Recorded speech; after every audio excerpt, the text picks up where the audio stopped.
जितनी भी जो डायग्राम्स हैं वो पढ़ी हैं, वो अब हम कंपेयर करके एक बार देख लेंगे, ठीक है।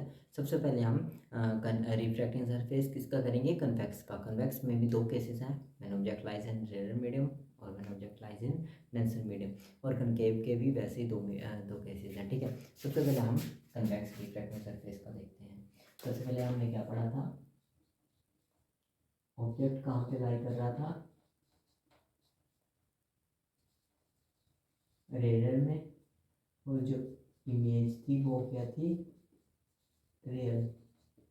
तो हमारे पास जो इमेज थी वो कैसे आ रही थी, और ये जो फर्स्ट है, सेकंड है और थर्ड जो फोर्थ आएंगी, फोर आएंगी, फर्स्ट फोर आएंगी, वो क्या होंगी, कन्वेक्स के लिए, ठीक है। वो नहीं मैं लिख रहा हूँ कन्वेक्स के लिए, सीधा मैं लिख रहा हूँ ऑब्जेक्ट है रेडियल, और ऑब्जेक्ट कहाँ पे, रेडियल मीडियम में, और इमेज जो है वो रियल है। तो हमारे पास कौन सा मीडियम है, कन्वेक्स, ठीक है। कुछ इस तरह से आएगी इमेज, और यहाँ पे आएगा ऑब्जेक्ट, और यहाँ पे आएगा सी। यहाँ से एक नॉर्मल ड्रॉ कर देंगे हम, ठीक है।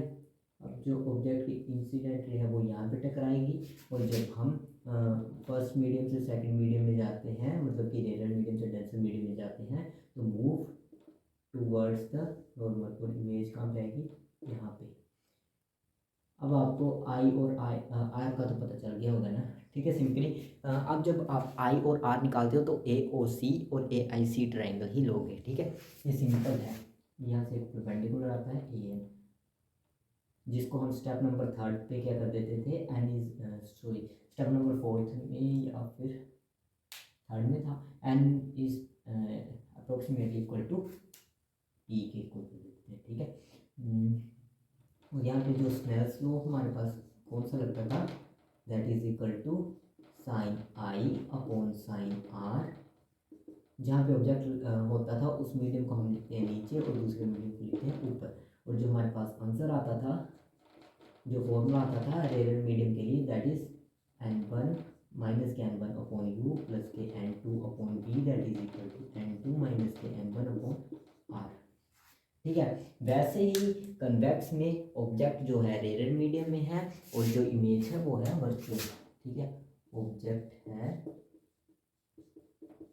रेडियल मीडियम में, और इमेज को कौन सी फॉर्म हो रही है, वर्चुअल। इसमें मैंने क्या बोला था कि ऑब्जेक्ट को हमने कहाँ पे रखना है, मतलब कि रिफ्रैक्टिंग सरफेस के पास ही। सिमिलरली सबसे पहले हम रिफ्रैक्टिंग सरफेस बना लेंगे, इसमें एक प्रिंसिपल एक्सिस आती है, और ये आएगा सेंटर ऑफ कर्वेचर, और यहाँ से क्या आएगी एक ये, और यहाँ पे ऑब्जेक्ट रखेंगे, पास में रखेंगे। यहाँ पे हमने थोड़ा दूर रखा था, यहाँ पे पास में रखेंगे। जानी तो ये इस तरह से चाहिए थी, but towards the normal, that is equal to कम रिफ्रैक्ट करनी है, और इमेज हम बनाएंगे पीछे, इमेज आ गई ये, ठीक है। अब यहाँ पे ये है n2 और ये है n1। तो स्नेल्स लॉ इसमें भी कौन सा लगेगा,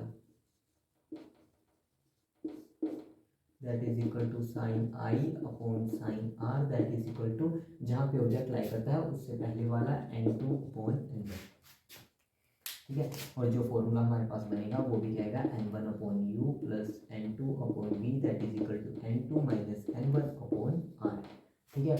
ये आगे कन्वेक्स के जो फर्स्ट केस था वो आ गया। अब हमारे पास सेकंड जो केस था, केस नंबर सेकंड था, व्हेन ऑब्जेक्ट कहाँ पे था हमारा, डेंसर मीडियम में, और जो इमेज थी वो क्या बन रही है, फर्स्ट में रियल बनती थी और सेकंड में क्या बनती थी, वर्चुअल, ठीक है।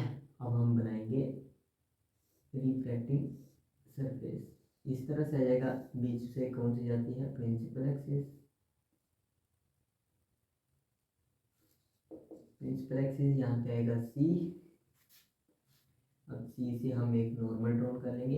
अब हमें कौन सी चाहिए, रियल चाहिए। जब हम यहाँ पे रखेंगे तो ये मतलब कि अवे होगी, तो ये और ऊपर को जाएगी, तो हमारे पास वर्चुअल बनेगी, तो हम ऑब्जेक्ट को रखेंगे पीछे। आपको आगे भी सोच के चलना है, आपको बताया हुआ है मैंने। यहाँ पे जो हम डेंसर से रेयर में जाते हैं तो बेंड अवे, अवे मतलब कि इससे ये नॉर्मल है, ये वाली है नॉर्मल एन, तो इससे दूर भागेगी और यहाँ पे वेव फॉर्म हो जाएगी। तो हमारे पास जो स्नेल्स लॉ है वो क्या आएगा, sine i upon sine r, और जहाँ पे ऑब्जेक्ट लाइज करता है उसको हम लिखते हैं नीचे, ये है n2 क्योंकि ये ग्लास से बना हुआ है, और ये है n1, ये आएगा n2 सॉरी हाँ ठीक है, जो जहाँ पे आता है वो है n2 अपॉन n1, ठीक है, मतलब कि इससे ऑपोजिट हो जाएगा। और जो फॉर्मूला आएगा डेंसर मीडियम में लाई कर रहा है, तो आप सिंपली यहाँ पे ये भी बोल सकते हो कि जो ऑब्जेक्ट है, जैसे फर्स्ट मीडियम में n1 मीडियम में लाई कर रहा है तो n1 पहले आ जाएगा। अब ये ऑब्जेक्ट है वो n2 मीडियम में लाई कर रहा है तो यहाँ पे n2 आ जाएगा, n1 upon v that is equal to n1 minus n2 r, ठीक है। अब जो थर्ड केस था, ऑब्जेक्ट कहाँ पे था, सेकंड केस के अंदर ही आता है, ये भी कन्वेक्स के ऑब्जेक्ट कहाँ पे है, डेंसर मीडियम में, और जो इमेज कौन सी फॉर्म हो रही है दैट इज कौन सी, वर्चुअल। मैंने वर्चुअल के लिए आपको बोला था कि वो सी से आगे ऑब्जेक्ट हम रखेंगे तब होगा, ठीक है, सी से हम कहाँ पे रखेंगे आगे।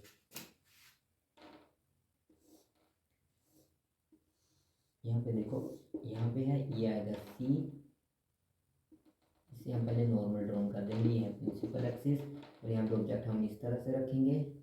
जब ये इंसिडेंट रे यहाँ पे टकराएगी तो ये जान तो ऐसे चाहिए थी बट वेंट अवे, ऊपर को जाएगी, सॉरी ये तो आती ऊपर चलेगी, इसको हम ऐसे भेजें, ठीक है, ये यहाँ से आएगी और इमेज का फॉर्म देंगे। तो ये कौन सा मीडियम है n2 और ये कौन सा मीडियम है n1। तो स्नेल्स लॉ क्या आएगा, लो क्या आएगा, sine i upon sine r that is equal to, जहाँ पे ऑब्जेक्ट लाई करता है उसको हम लिखते हैं नीचे, जहाँ पे दूसरे n2 आएगा। तो यहाँ पे फॉर्मूला क्या बनेगा हमारे पास, ऑब्जेक्ट कहाँ पे डेंसर में, तो इसको हम कहाँ पे लिखेंगे, पहले लिखेंगे u plus n1 upon v that is equal to n1 minus के n2 अपॉन r, ठीक है। अब ये पूरा था कन्वेक्स का, कन्वेक्स का ये फर्स्ट केस था, ये फर्स्ट जो टू हैं वो फर्स्ट केस के हैं, और ये जो सेकंड और थर्ड है ये है सेकंड केस के। अब हमारे पास है कनकेव का, ठीक है, कनकेव रिफ्रैक्टिंग सरफेस। अब कनकेव में फर्स्ट केस क्या आएगा, ऑब्जेक्ट कहाँ पे आएगा,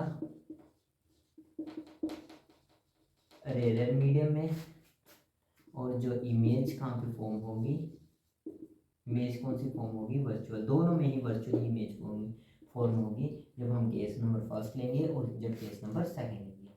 तो इसका सबसे पहले हम रिफ्रैक्टिंग सरफेस ड्रॉ करेंगे, ठीक है,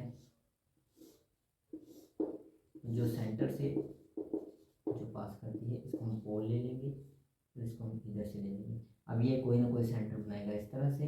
अब हम सबसे पहले क्या काम करेंगे, नॉर्मल ड्रॉ कर देंगे, यहाँ से डॉक्टर लगा देंगे, ठीक है।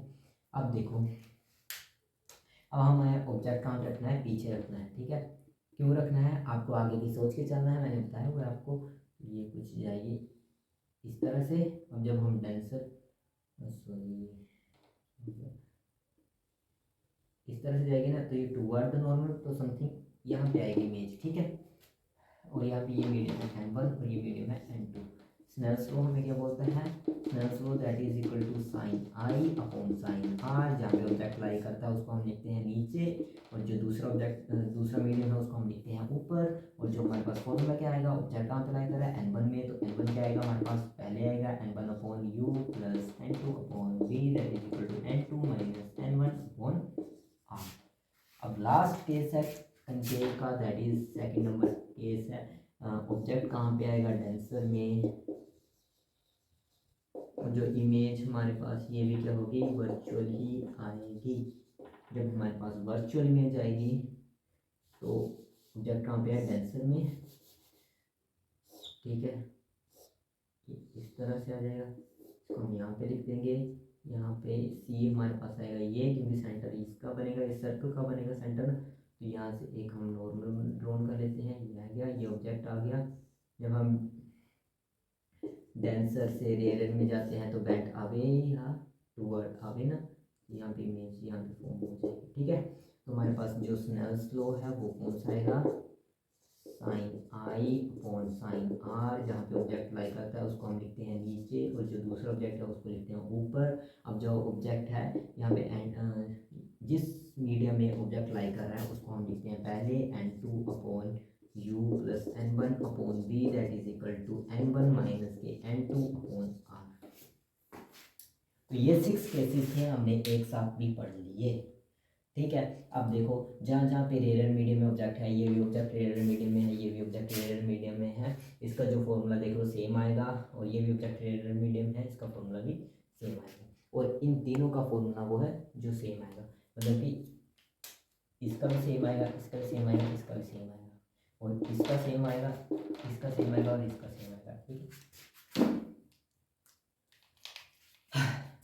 तो ये टॉपिक हमारा ख़त्म हुआ। ये इम्पोर्टेंट था क्योंकि आगे हमने लेंस मेकर फॉर्मूला पढ़ना है, तो वहाँ भी यूज़ होगा। सिर्फ आपको ये पता होना चाहिए कि जब हम ऑब्जेक्ट को रेयर मीडियम में रखते हैं तो कौन सा फॉर्मूला लगता है, मतलब कि तो कौन सा आंसर आता है हमारे पास, मतलब कि कैसे बताऊँ, जैसे हम जब ऑब्जेक्ट को रेयर मीडियम में रख रहे थे तो हमारे पास ये इक्वेशन आ रही थी ना, तो वैसे अब हम आगे पढ़ेंगे, ठीक है। जय हिंद, जय भारत, आज के लिए बस इतना ही।